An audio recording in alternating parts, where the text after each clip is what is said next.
Previously on this channel, I made hint and hint play each other. And when you have two people with the same chess knowledge, or two of the greatest chess engines ever created, of course you're going to end up with perfect chess. And perfect chess equals to draw. So hint versus hint ended up drawing when I let them do their thing.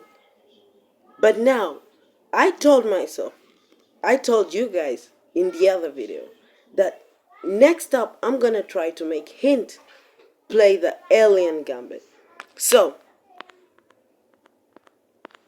this right here is the alien gambit. I made hint versus hint play the alien gambit, because since I know that if I just let them do their thing, they'll always end up in a drawn position. They'll always end up in a drawn position. But what if I make one of them play a gambit or an opening that was created by, okay, a opening that requires you to sacrifice your knight in the opening. So I made hint versus hint play the alien gambit, and now I'm gonna show you if the alien gambit does work when it's engines. Because if you learn the alien gambit and you play it against humans, you will 60% win all the games. But if it's against an engine, let's see what happens. So of course black has to play the Caro-Kann and white has to play the alien gambit. Boom, this is the alien gambit, and from this position onwards I let them do their thing. I let the engines do whatever they want. And you'll realize that these are actually engines, not just humans, by the way they play their game. So, black wants to give this check. Black wants to give this check wants to give the king a check, but doesn't want to do it on the a file. So decides to first bring out the queen. And then after this check, black knows that he's up material and his king is in a weak position. These are basic principles of chess. And his king is in a bad position, so he's going to try to trade pieces. And in this move, white plays a brilliant move. You realize that white's piece is under attack, but white doesn't protect it. White just sacrifices his bishop, then wins it back with check. Which is good and all, but why didn't white just play? This is why chess engines annoy me a bit. Why didn't white just play the check right away? I mean, it would force the king to move. Yeah, that would force the king to move. And then his knight can come on this g6 square, which is a very wonderful square. But I don't know why white didn't play that. That's why if this was a human, it would have ended up a little bit differently. White decided to go for the fancy dancy. And after this move, white just tried to get as many pieces on the battle as possible, because he knows he's on the disadvantage. So he has to use all his strength. So that means he has to remove all of his pieces. And as you can see, the rooks are the only ones left because they have to connect. The rooks have to connect on that a file. So cool, right? So after this, they just started trading pieces. And boom, white played another move that kind of made me, oh wait, that's not hanging, the queen's protecting it. Alright, white doesn't want to trade pieces because it's down material. White just brings back, and in this position, what you realize is that white is actually not attacking anymore. White is actually trying to stay alive. I say white just is in a very horrible position. If this was a human, like if you gave witty alien to play the alien gambit, this would probably end up a million, like it would end up way differently. But since these are both engines, they think of every move at least 20 to 50 moves ahead. And that means that they end up not playing the most obvious moves, or they do not end up playing the moves that maybe most humans would be thinking about, because they thought about it deep in the future, which is crazy to me. So as you can see, white in this position is just trying to stay alive, and his pieces are all squeezed to the corner, and black just has to ruin them. And as you can see here, black also, black also played a brilliant move after this blunder. This is a blunder by white. You might think that, hey, after this rook takes, there's gonna be a fork, but no, it's not a fork because the queen can offer a trade. Basic chess principles. The queen can offer a trade, and if you do not take it, if you take the rook, then you lose your queen because it's unprotected.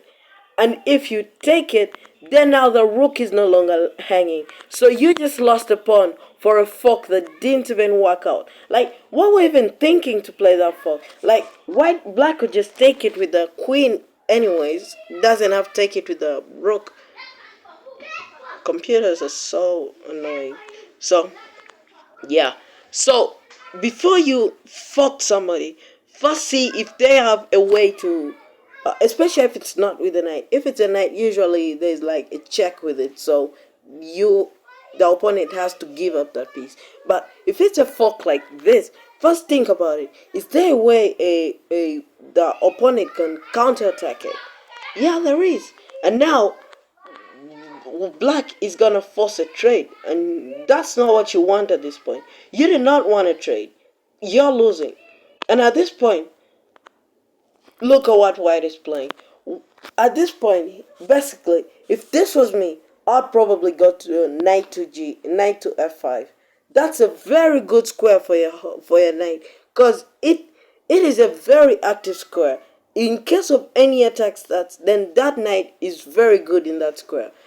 And also, in case that bishop ever moves, then you can fuck the king and the rook. Or that move is not. It's not the best. Okay, it's not the best. Like that's just like a future move. You could just take the free pawn for God's sake. Why didn't you take the pawn? Like, what's wrong with taking that pawn?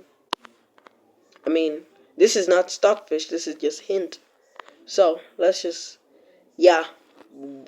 White saw a pain. White threatened. I mean, white did it.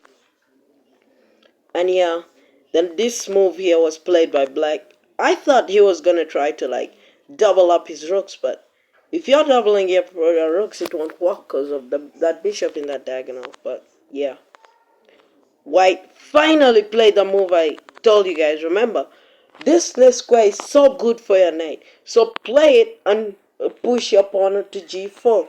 Put the knight there and push your pawn so that that knight can never ever be removed. It can never be removed unless black threatens a trade. There is no other way to remove it. So these are just basic principles of chess.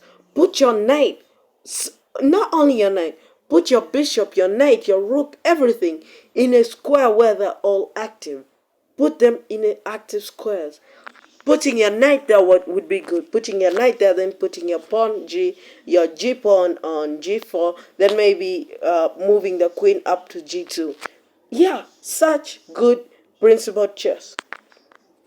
But black went for the spin, which didn't actually threaten anything, because if the king just chills there nonchalant, nothing will happen.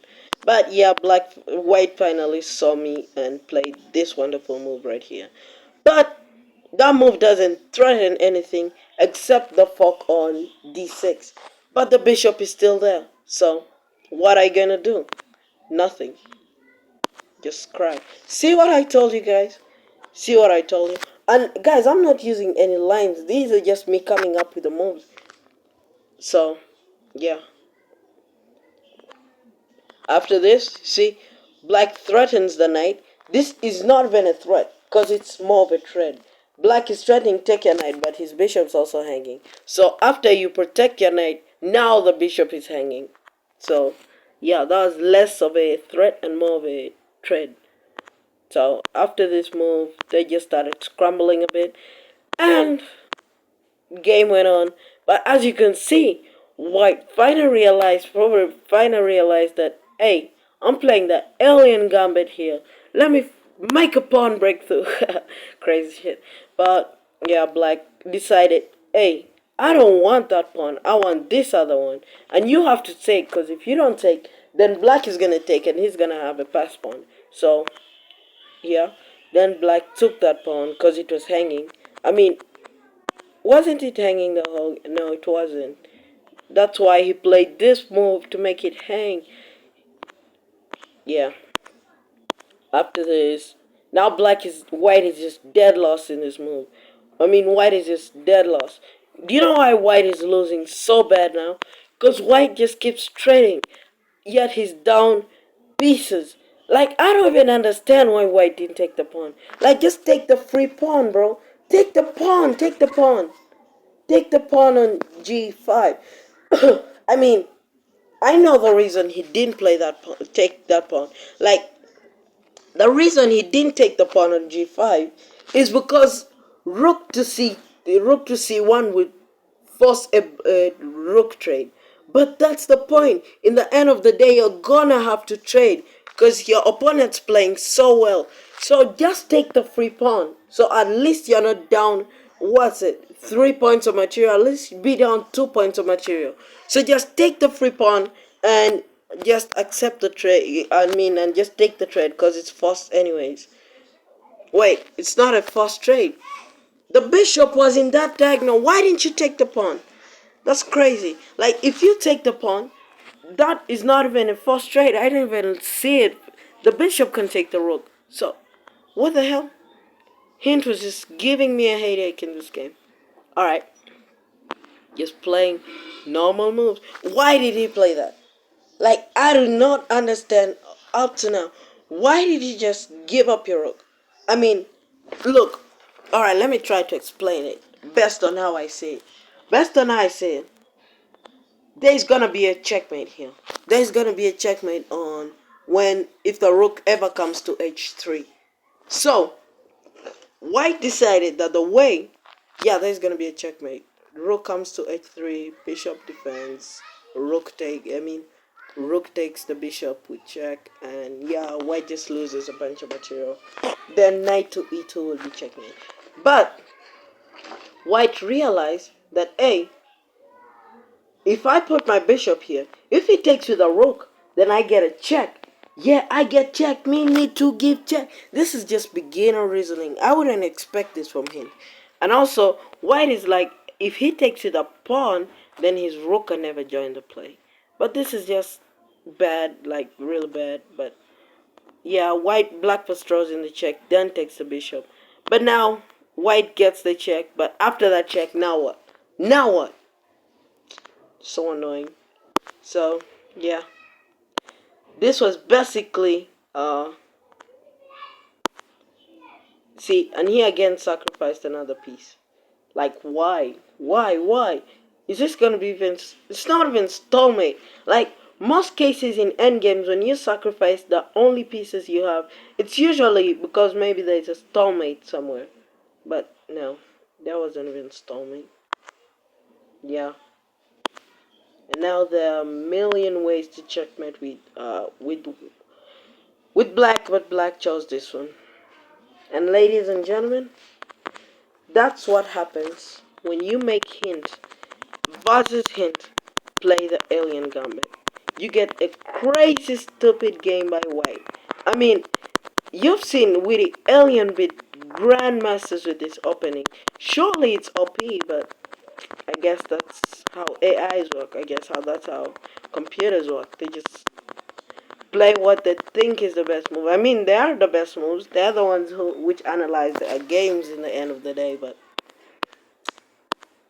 there are a lot of moves here that I thought white would play but didn't play. Like in this move, why did you have to go for the fancy? I know your king's in the middle. You don't want to. Maybe you don't want to. What? You don't want to leave it in the middle so that it can be a potential target. But instead of going for this weird move, I mean, I know you get back your bishop, but you're down material. If you're gonna trade, at least do it right. Put your knight on e5. Check. When the king goes back, then take the bishop with check. He takes the queen, unless yeah. Then now put your knight on g6. That's just principal chess. Why were you playing this weird move? I mean, it's not weird you got back your bishop, but you're down material. You want to get a good position, not a fancy position. Yeah. And basically, that's what happens when you make Indians play the Alien Gambit. Oh my god, guys, subscribe. And let me know what opening do you want me to make them play next. Like, just let me know in the comments. Whatever opening, I'll make them play. See you next time. Peace.